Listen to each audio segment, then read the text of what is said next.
What's up YouTube, Webbers5 here, coming at you with the long-awaited update to my Pendulum Magician decks, which has now been upgraded to Pendulum Guardragon. So, I'm sorry this took me a while, guys. I did so much testing with this to try and figure out the right way I wanted to build it. I've now got it exactly the way I want it. Even people at my locals are saying, they've seen lots of Pendulum Guardragon builds going around. They think the build that I've got is actually one of the best ways that you should be playing the deck. So that's made me feel a lot better about it. So I'm now happy in the position that I've got it. I did also find bits of inspiration from seeing other players I saw on YouTube. And now I've got it in the position that I'm like happy as it is. So I'm happy to showcase to you guys. And in a separate video, I'm also going to be doing a video of a few combos of what you can do with Pendulum Guardragons. So without further ado, let's get into this profile.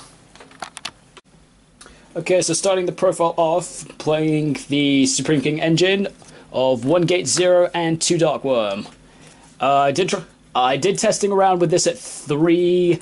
I found I saw it in my hand, and I just found I saw it a bit too much.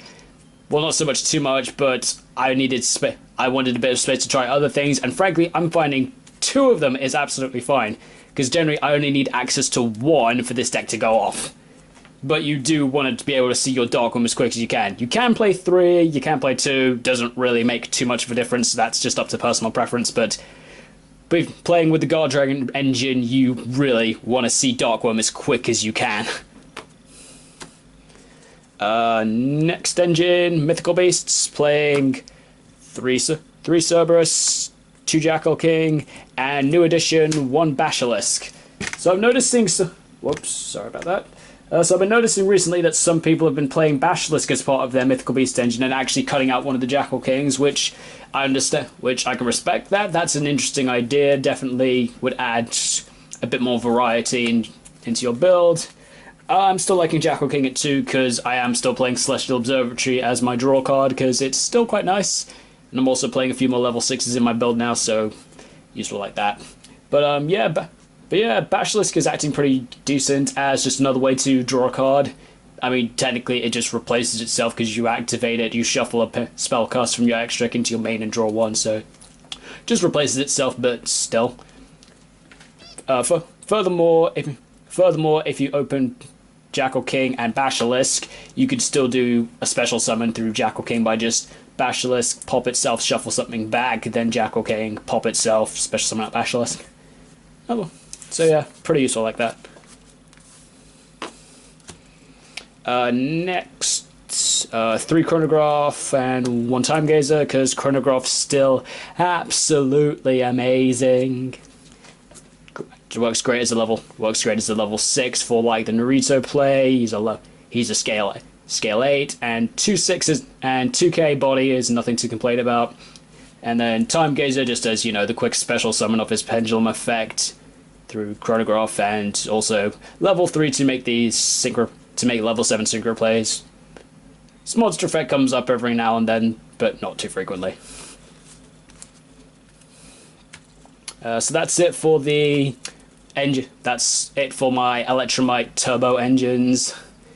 Continuing through from Time Gazer, going into the Magicians, playing 3 Harmonizing Magicians still, because she's amazing, just a great setup into any extra deck monster. Pretty more crucial now with the release of Borrowed Savage Dragon, because that's just an amazing negate to put on the board if you can. And her pendulum effect comes in handy quite now and again.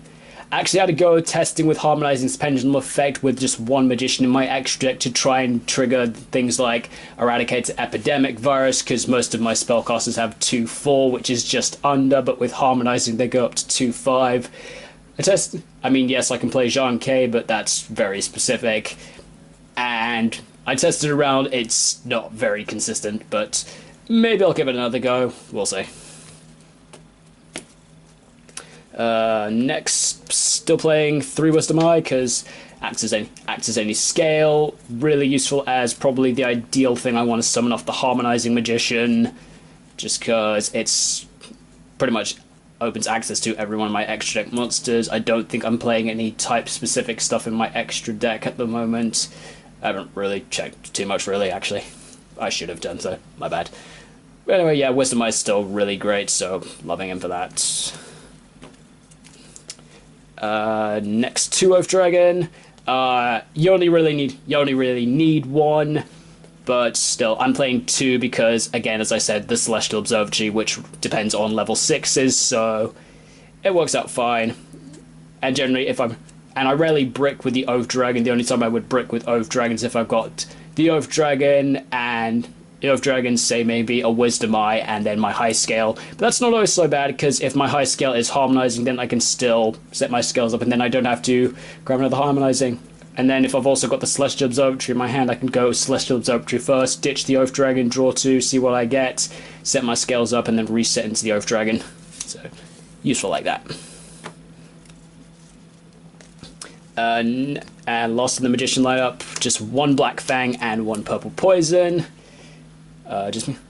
Poison doesn't really come up too frequently, but he's still a useful option to have just for spot removal. And Black Fang, just a nice secondary scale, because ideally, primarily right now, I'm using harmonizing as my scale just for the attack gain. So yeah, cutting each of them to one, and it seems to be working fine. So that's it for the Magician's spellcaster bits of the deck. Moving into, because it's Guardragons, naturally I have to play a few dragons to make some of the combos work. So into the dragon lineup, I'm playing 2 copies of Odd Eyes Persona Dragon. So he's pretty useful because he can target an extra deck monster and negate its effect until the end of the turn. I found so many really good combos with this card, which I'll go into details in the upcoming combo video that I'll also be releasing soon later. But yeah, this card is so useful. Grants you so many extra plays. Yeah, I like him at 2. I tried him at 3, but 3 he was bricky, saw him a bit too much, and I kind of need additional options. So 2 is fine. 1, I don't get enough of it. And then next to my dragons, which is a very tiny engine, playing, which was based off a video I saw of an amazing combo you can do turn 1, which will also be in my combo video, playing, maining 1 copy of a Morphage Sloth and 1 copy of a Morphage Lechery.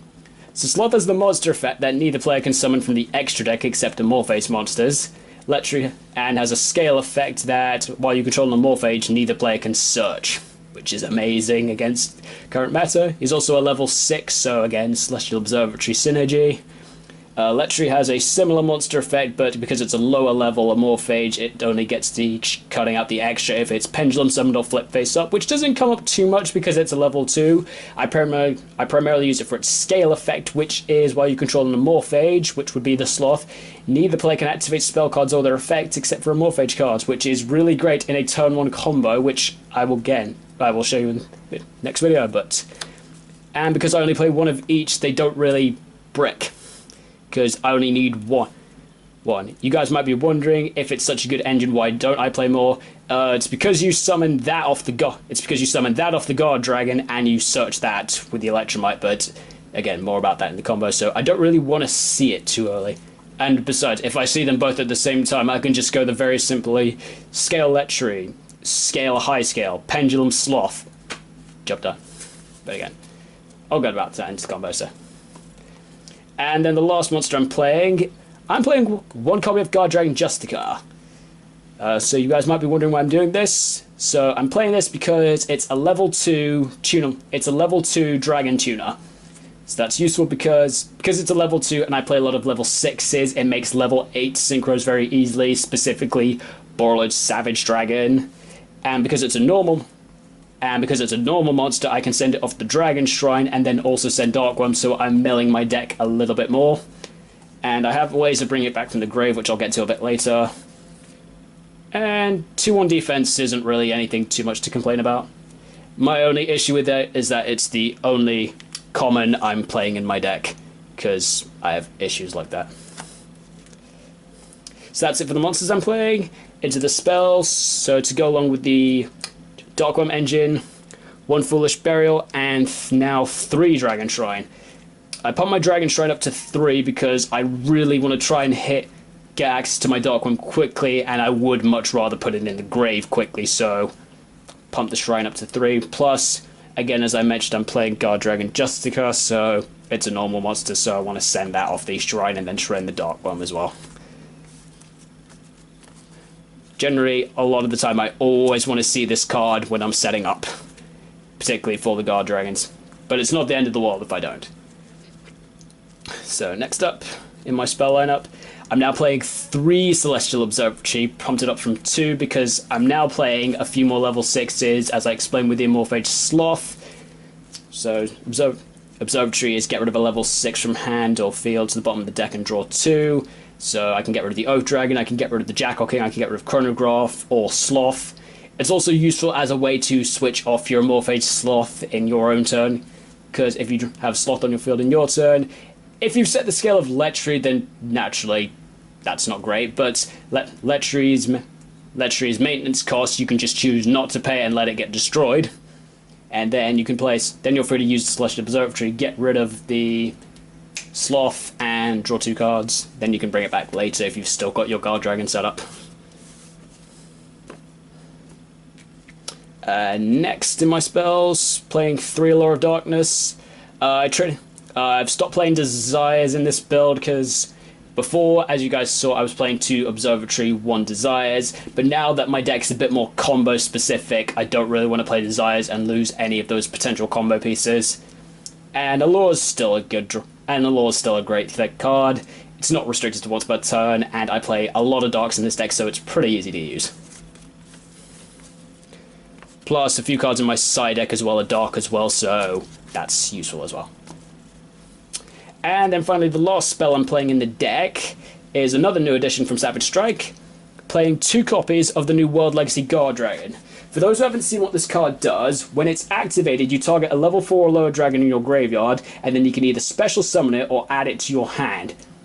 Now, 9 out of 10 times, you're going to special summon it, but sometimes you're in the position that you don't have the space to special summon it, so you're going to wait until you have. So sometimes you'll add it to your hand, find a way to make space, then normal summon it, because you don't always use your normal summon in this deck, and then make a synchro play with it. The other reason I'm playing it is for its secondary effect, which is really good in combination with the Guardragons, which lets you, once per turn, target a dragon you control and move it somewhere else. Which is so you can do that to set yourself up with more extra deck plays, because the Guardragons do only point to limited spaces, so useful like that. I'm also playing it because if, for say, I've dropped Jackal King in my Pendulum summon and I don't have, and just to give me an access of potentially another spell that I can play, so I can ensure I've got a spell counter on my Jackal King quickly. The only issue I've got with this card is it is a once per turn activated card, so if you activate it and you hit multiple of them, that's not great. The moving effect is a soft once per turn, so if you control multiple of them, you can keep moving dragons around, which is useful. But ideally, you're trying only to play it once. But I'm liking it so far. Okay, so that's it for the main deck. Moving into the extra deck. Starting off with the standard 1 Electromite, because it's the best link monster for a Pendulum deck. Minimum explanation needed. And then moving into the Guardragons, playing 1 Guardragon LP. So LP's effect is once per turn, you can special summon a dragon from your hand or main deck to a zone 2 or more link monsters point to. That's hence why I'm playing a couple extra dragons, because it helps set up for the LP play. I've got lots of good combos you can do with LP. So yeah, really good. I'll go into those later. So it does kind of, and to go alongside the 1 LP, playing 1 Argopane. This is one of the reasons why Pendulum Guardragon is so popular right now. Argopane has the effect that once per turn you can special summon a dragon from your extra deck to either a main monster zone 2 link monsters point to, or to your extra monster zone. If you were to just say summon Argopane, then maybe either to your extra monster zone or just summon it, use the effect of World Legacy Guardragon to move it, and then summon to the extra monster zone. Generally, you want to use the effect to summon the monster to your main monster zone and then get rid of the Argopane by some method. One of the slight things you have to remember with the Guardragons, though, is that their first effect restricts you from special summoning monsters except dragons. However, I did check the ruling on this. That is a continuous effect. It's not a condition, so it can be negated, which is one of the reasons I'm playing Odd Eyes Persona, because it lets me switch off the Guardragons so that I'm free to summon other monsters. Which is really useful because frankly, until we get the Horatic Link, there's very few monsters that this can be turned into. But I've found ways of getting around it. Because keeping in mind that they are both dark, so if you say use your first summon of LP to special summon Persona from your deck, you can then use Persona's effect to negate the effect of LP, and then once you make into Argapane, you can use this effect to possibly bring back the Persona that you just used, or if you've got another on the board, you can just summon something else, and then you can use Persona's effect to negate the effect of Argapane. Now that the effects of your 2 Guardragons are negated, you're free to special summon anything that you want, so you can link it into something else. One example being the next card I'm actually playing in my extra deck, which is Zephyr Metal. 1 Zephyr Metaltron. I've decided to choose that as my extender for two reasons. One, if I negate the effects of my Guardragons, as Paul mentioned, through Persona, I can just make it straight into that. Also, I found it's also really useful in terms of the Amorphage combo, which I will get into later. It's just a generic 3 it's also a generic 3 that points down, which is pretty nice. Primarily just using it as the extender for combos, not really anything else in the effect.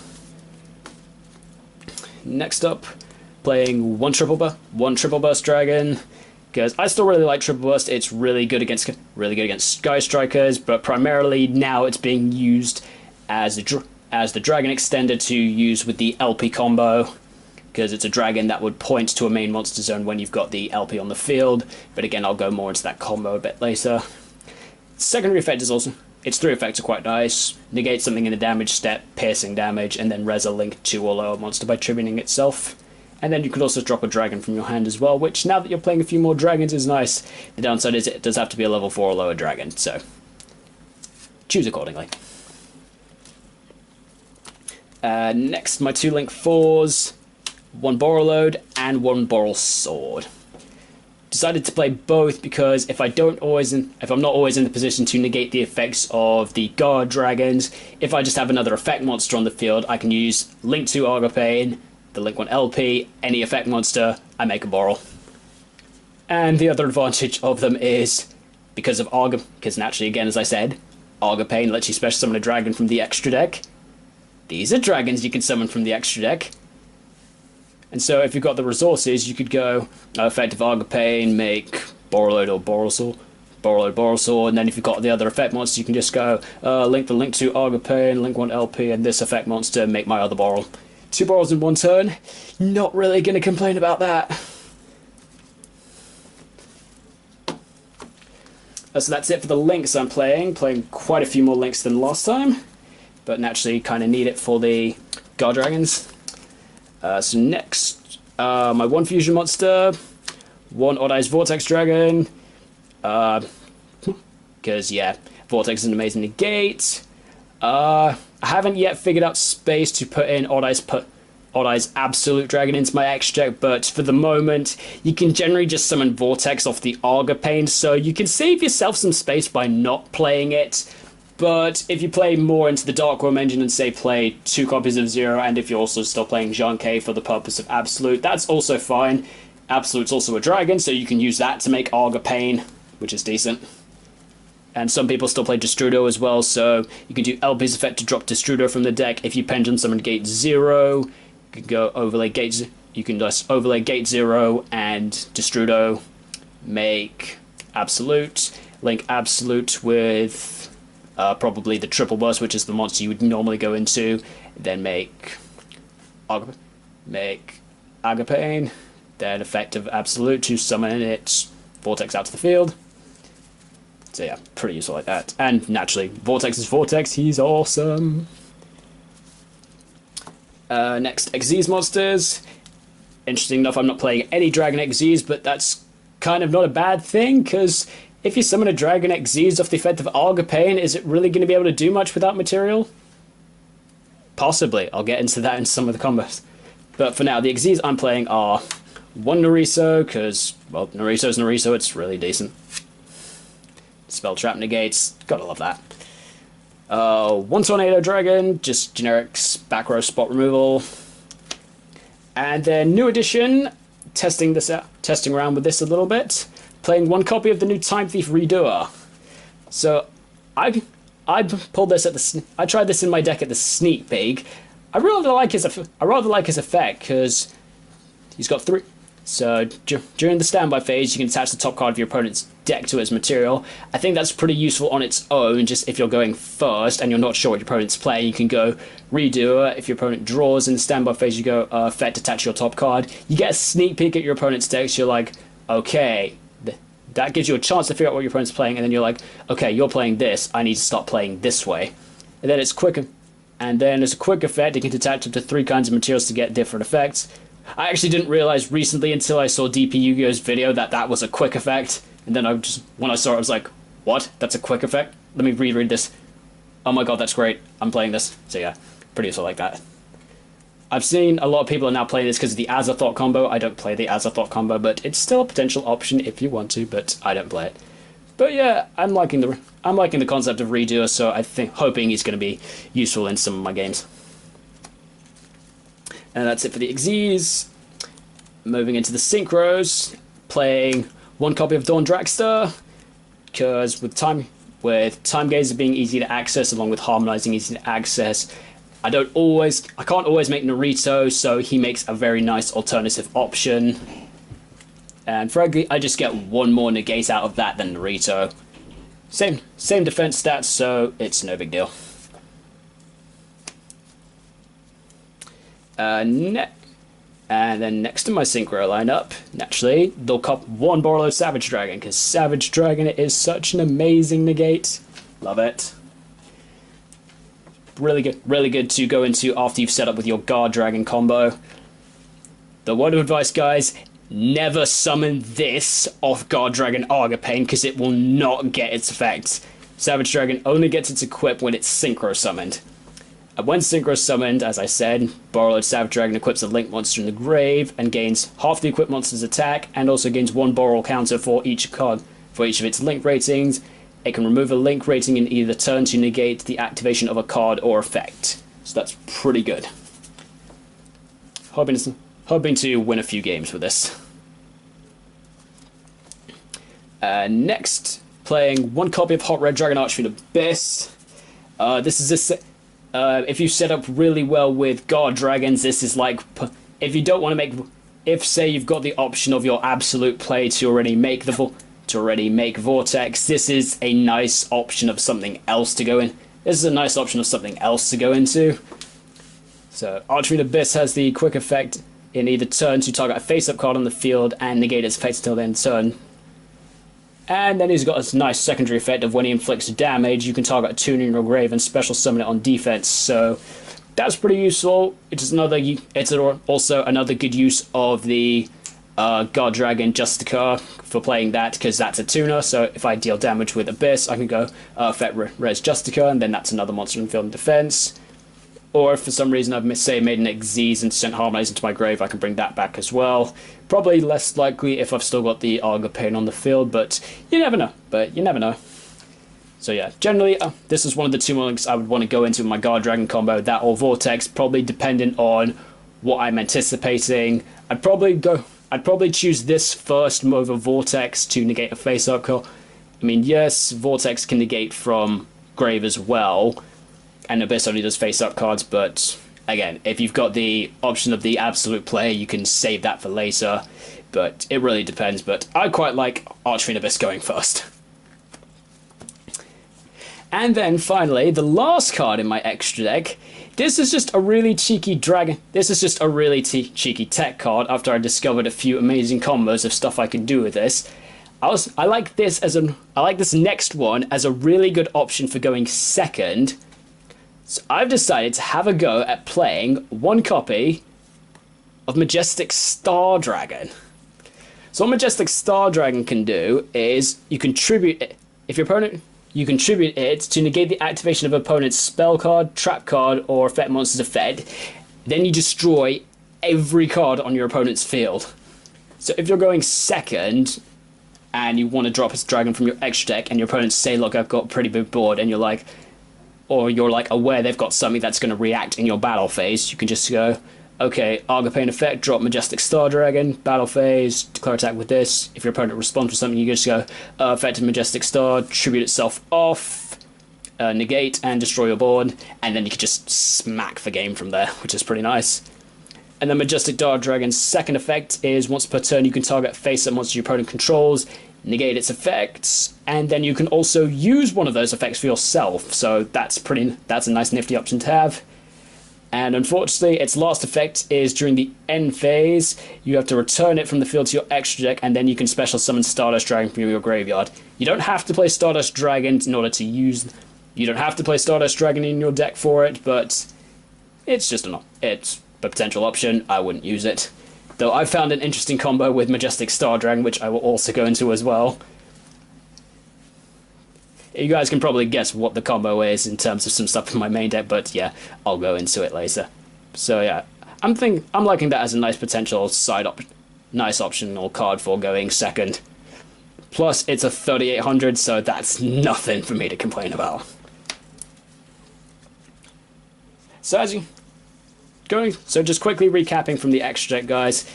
This extra deck is pretty because of the Guardragon options, your extra deck is quite flexible. There's lots of good extra deck dragon options that you can play. There's also lots of other good main deck dragon options you can play. Like, one of the things I was considering was, in my main deck, was playing my Prime Material Dragon, because Prime Material Dragon has the effect that if an effect that would inflict damage to a player is used, you instead reverse it and you gain that point instead. So I thought that could be a nice option against Trickstar. Then I thought it through. If I'm playing that, if I'm going first, I'm not necessarily going to know if I'm playing against Trickstar, so it's not a great option. If I'm going second against Trickstar, I'm going to take a decent bit of burn. If I'm going second against Trickstar, I'm going to take a decent chunk of burn anyway, so not really that great in that. So not great in that aspect. But again, yeah, guys, there's so many good dragon options you can consider with the Guardragon, so just have a good search around, see what you can come up with. And then, I'll just dig you guys out into my side deck to show you what I've updated in that. One of the cards I'm now citing is the new Fantastical Dragon Phantasme. This card looks absolutely so good. So if your opponent summons a link monster, except in the damage step, you can activate its effect, special summon from your hand, draw cards equal to the number of link monsters your opponent controls plus 1, then you shuffle cards from your hand into your deck equal to the number of link monsters your opponent controls, and once per turn, if your opponent activates a card or effect that targets a monster you control, you can discard a card to negate the activation and destroy it. So a good way to stop a few of the Sky Striker spells, so it stops like Widow Anchor, Afterburner. Good way to counteract those. Can't really think of too many other effects that target at the moment, but still, just useful. Plus, it's also a dragon, so if you're siding for going second, or first against a deck that targets a lot, you can just go LP effect, drop Phantasme from the deck, so now you're set up. And if you've got another one in your hand, then you're set up with a reaction as well. And also, Phantasme is a level 7, so works well with the absolute play if you're playing it. Next, Triple Dino Wrestler Pancratops, because Pancratops is just still one of the absolute best cards in the format for going second. Because if your opponent controls more monsters than you, just special summon it, and then you contribute off to do a spot removal. So pretty nice, better than a card, say like Twin Twisters that specifically hit spells or traps. Pancratops can hit like a spot removal of a monster as well. It's a quick effect, and his pop effect is a quick effect, so if your opponent wants to react, it's just one of those really good things that you can just side it, special summon it, then your opponent's like, that's a Pancratops. I have to like do something about that now, because it's going to try and get rid of something anyway. So you can just do Pancratops effect to try and hit something, and then your opponent either has to respond to it or just let it go, but you'll still... And if your opponent wants to respond to the Pancratops as well summon, provided it's not like negating the summon through a counter trap, you can just go Pancratops tribute to try and get rid of something else that they've got. really useful. It's still one of the best side deck cards in the game, and if you guys aren't playing this in your side, I would highly recommend picking this up. I'm also still really hoping this can get an upgraded print in an OTS pack. Here's hoping. Next in my side deck, Triple D Fusion, because Thunder Dragons can kill the deck. And then, of course, naturally, Neospatians just got supports, and because of their spell card Neos Fusion, that prevents them going back to the deck through their own effect. It doesn't stop it by an opponent's effect. And then the spell can also, and the Neos Fusion spell can also protect them from battle or effect disruption. So Deep Fusion is just still a nice option for getting rid of those cards. Yes, it's a more specific side for fusion decks, but as we've seen, because Thunder Dragons are, despite their hits, Thunder Dragons are still quite prominent in the game. And I can anticipate there's a chance that other fusion-specific decks other fusion-style decks could come out. Like, Lunalights are becoming more of a thing. Unfortunately, it doesn't work against Saber or Leo because they're untargetable, which kind of sucks.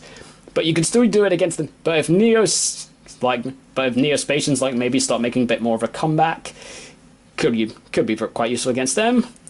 But naturally, guys, I'm doing my side deck based off what my locals are. Defusion's really good against Tarot Magician 84 because he plays lots of fusion-based decks. Next to my side, 3 Hey Trunade.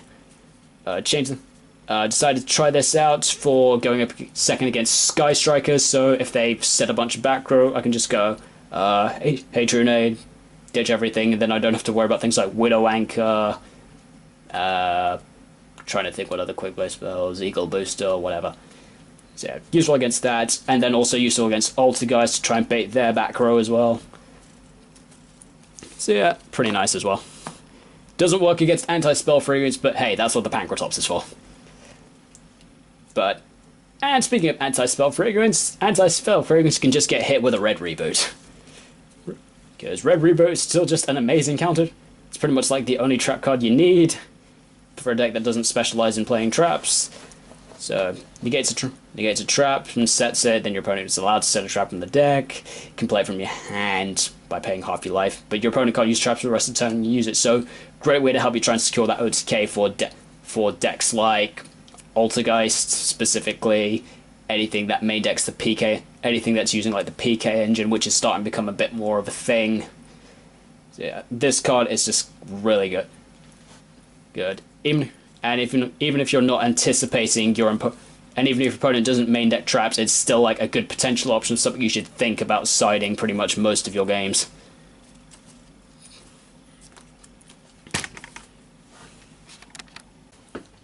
Okay guys, so that's the deck profile. Hope you enjoyed it. Leave a comment in the descriptions below for what you thought of it. And as I said, once I've sorted once it's up, I will also leave a comment in the description of the link to the combo video. Really hope you guys enjoyed it. Hope you guys, I would like to hear some of your guys' ideas of dragon techs that you could try with Guardragons. So yeah, really hope you enjoyed it. Hope it helps you guys figure out ways you want to play it. And I will see you next time.